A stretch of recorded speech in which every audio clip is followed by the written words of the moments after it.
Does Five Nights at Freddy's have a dead kid problem? A lot of people are familiar with the basics of the Fnaf story. But do you know how many dead children are in the franchise? Anyone who's followed the series knows that 5 kids were killed in the first Fnaf game, their bodies stuffed into the suits of the core animatronic band. This is how we get the possession of Freddy, Bonnie, Foxy, Chica, and Golden Freddy. But through expansions, retcons, sequels, and questionably canon media, this number of dead kids balloons to an unimaginable number. So today, we're going to answer how many dead kids there are, how big of a problem this is, and what Scott Cawthon can do to fix it. Welcome to the Horror Homestead, my name is GiBi. Let's rewind a second. We know of 5 dead kids in the first Fnaf game, but if you ask different theorists, they might give you different answers as to who is inside Golden Freddy, with answers ranging from the son of the killer William Afton, to a character named Cassidy, to a character named something else. You got Andrew, you got David Murray, you got people who don't matter, Kelsey, meaning depending on your theory, there could be 1 fewer dead kids than someone else's theory.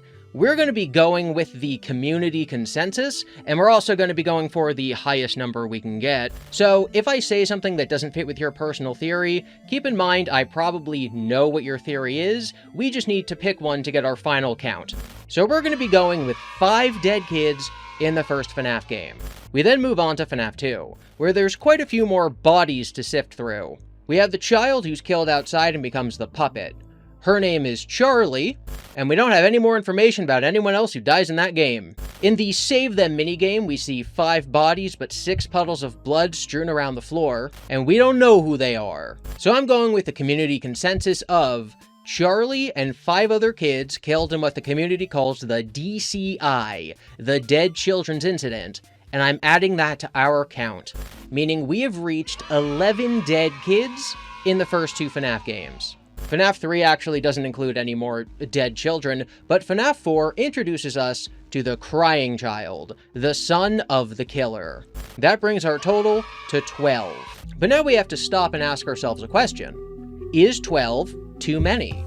The story of Fnaf is the story of 5 dead children who are haunting suits. But we've now rewound and gone back in time, and we saw that before they possessed their suit, there was this child, this crying child, this person who's inside Golden Freddy. If he was able to haunt his suit years ago, why do the dead kids matter? Now, there's 2 ways of answering this question. There's the plot reason and the story reason. So the plot reason would be something to the effect of, the crying child dies, he possesses his suit, his father, the killer, then goes on to kill 5 kids, either to test immortality or to try to bring his son back, depending on your theory. But the plot is, event happens, therefore, another event happens. That's a plot, opposed to a story. So the plot reason for the crying child's death is that it leads to the death of the 5 kids. The story reason has more to do with theme and characterization. Basically, you'd argue that the point of the franchise is the 5 dead kids. It's their innocence, it's their life that was cut short. The story is about having them move on. It's about getting revenge on the killer. It's about him getting trapped inside his own suit in karmic punishment. It's about the protagonist, who's also the kid who got his younger brother killed by Golden Freddy, redeeming himself by defeating the killer, who is also his father.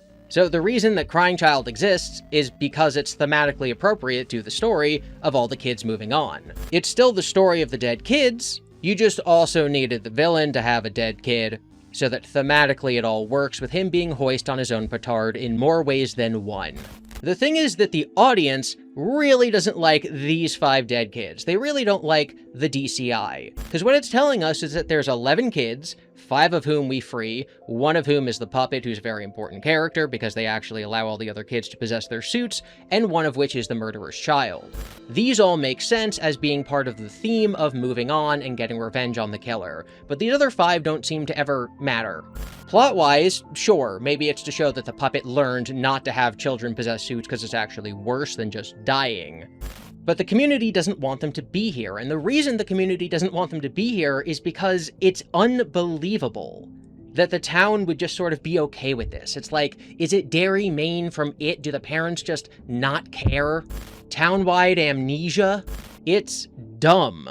Moving on to sister location, things get worse. In this game, we learn that the killer's daughter, Elizabeth, is killed by one of his animatronics. Why? We already did this. He already lost one of his children. We already understand the guilt of our protagonist for having one of his siblings die, and we already know how characters possess their suits. Why do we need to repeat this plot beat? Even worse than Elizabeth's death are the Funtime animatronics. The Funtime animatronics are designed to go out and grab kids so they can come back and be experimented on. In the game, we learn that they're rented out basically daily, and the character Baby tells us that something bad happened yesterday. Something bad always happens. Something bad always happens, meaning that kids are being kidnapped basically every single day. Tens, dozens, possibly hundreds of missing kids over the years, kidnapped by these robots. This is insanity. Now, the canonicity of the Fnaf books is always a question up for debate, but if we look there, we can unfortunately see a pattern to Scott Cawthon's writing. In the story Lonely Freddy, we learn about over 24 dead children. I say over 24 because the actual text is dozens, and the fewest you can have dozens of is 24. The story He Told Me Everything also tells us that every single year an entire classroom of children die and are replaced by clones, but they're still dead. Stories like The Real Jake and Coming Home focus in on one dead kid each, and we learn the tragic backstory behind their passing. We get to feel what their deaths are like for their family. It is dark, it is real, it is depressing. And yet we turn the page and we learn, oh yeah, 24 kids died in this town, no one really cares. We're moving on, that was a silly one. Haha, that one had Fazgoo in it. Meaning that sometimes Scott cares, sometimes he cares about the realistic reactions people might have to the death of their child. It's the same in the movie. We learn about the way that Henry reacted to his child dying, but we never so much as learn about what the families of the other kids think. Mike, our protagonist, is depressed decades later because he blames himself for the death of his brother. What about all the families of all the other kids who died in this movie? Scott loves focusing in on some of the families of some of these tragedies and then just not caring about any of the other ones. Which, unfortunately to me, means it is very possible that in the game's continuity, there are dozens of dead children. And the reason we don't hear about them is the same reason we don't hear about the other 24 dead kids in Lonely Freddy. Scott doesn't care. In Security Breach, we learn about 9 more dead kids, and then in Secret of the Mimic, we learn about 1 more, David Murray. 5 MCI, 5 DCI, Charlie, Elizabeth, Crying Child, David Murray, plus 9 more kids. That is 23 dead children in the FNAF games continuity. And like 4 of them matter. And 23 is fewer than the amount of kids he killed off-screen in Lonely Freddy, so clearly this number is not too high for Mr. Cawthon. My friend T-Dreads put out a video a couple months ago about a theory he had about how the Funtime animatronics probably were grabbing a lot of children. And the community hated this video. They didn't want there to be more dead kids. The thing is, it doesn't matter. A correct theory about a bad story will look like a bad theory. The desire for the story to be good leads to people being unwilling to accept theories that make it worse than their own interpretation of the lore. And that's not something we can afford to do if we want to actually find out the truth of the story that Scott is telling us. We can't judge theories based on if it makes the story good. We have to judge theories on their evidence. And that is why FNAF has a dead kids problem. Instead of debating facts, we are debating our perception of the quality of the story, should a theory be true. And it makes discussing the series just that much more annoying. Just that much more annoying than it already is, where we're playing a game of find the needle in the haystack, but there's like 20 haystacks and we don't even know if we're supposed to be looking in a haystack for the needle because Scott won't tell us what's canon. If the point of this franchise compared to all other franchises is that we the fans are trying to solve what the story actually is, something that is pretty unique to Five Nights at Freddy's and one of the reasons I think it's so special, there has to be a community effort to try to discuss theories based on their evidence. And this is something I am guilty of. I don't think that these murders happened.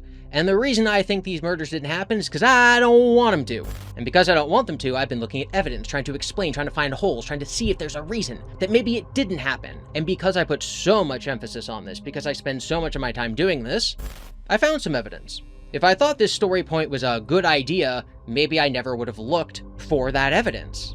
Now, it's going to be up to me to convince you, and it's going to be up to you to listen to see if you buy the evidence that I put forward when I discuss why these killings didn't happen. But the only reason that I came to that conclusion is just because I didn't like it. That is a bias. The word bias is the tendency to do a certain thing. It's kind of vague. But when you talk about bias, typically in this scenario, we're talking about the idea of like a documentary film not depicting literal reality. Like, yeah, you look at it and it's film of a thing that actually happened, but the director of the documentary still made creative choices to tell us the story the way that it's being depicted. I wholeheartedly believe in the evidence I found that these killings didn't happen. That doesn't change the fact that it's biased, that this outcome is only there because of my personal take that I don't want the murders to have happened. Hot take, I don't want any murders to happen, actually. So, how can Scott fix this problem of the series being very annoying to talk about because people talk about theories they want to be true instead of theories they believe are true? Scott can fix this with communication. This communication can be within the games themselves. For example, if the story is that there's like 60 dead kids, Scott can convey that to us by doubling down on the dark, satirical aspects of the series that have been present there since the first game, but kind of fell off as it went on, as it became more realistic. If the game is a dark satire about corporations not caring about people, then yeah, it makes sense that 60 kids can die in the same town and no one ever really talks about it. This would need to be backed up in the text with more examples of this kind of dark satire. Because if the series is supposed to be satire over horror, then it's fine. If it's supposed to be horror over satire, then it just becomes kind of silly how many kids died.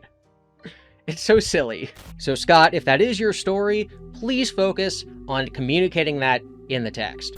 And if that's not your story, what you have to do is communicate outside of the text. Why are we wrong? If we've been barking up the wrong tree this whole time, please tell us where we're going wrong. Please tell us to stop barking up the tree. Please be driving a car and hit us like we're Susie's dog so we stop barking up the wrong tree. Let us in on your world so we can enjoy it. How many depictions of these dead kids do you think are literal? How many children do you think have died throughout the franchise? What would you do to make the community a better place? Make sure you leave your answer down below in the comments. And remember, Freddy stands for Friendly, Respectful Engagement, Discussion, and Discourse Yields Success. If you're on mobile, make sure you hype this video and subscribe to GiBi's Horror Homestead, where around here we say, the fewer dead children, the better. And that's not a joke. I actually think there's fewer dead kids in the community consensus. I don't think Cassidy exists. I don't think the DCI happened. And if you want to be let in on my secret about why I think those things, subscribe, because I'm going to have a video coming out very soon about how the DCI didn't happen. And I already made a video about how Cassidy doesn't exist. Make sure you stay on this channel and help me in the algorithm, and also like the video. And remember that all FNAF theories are just fan fiction backed up by textual evidence.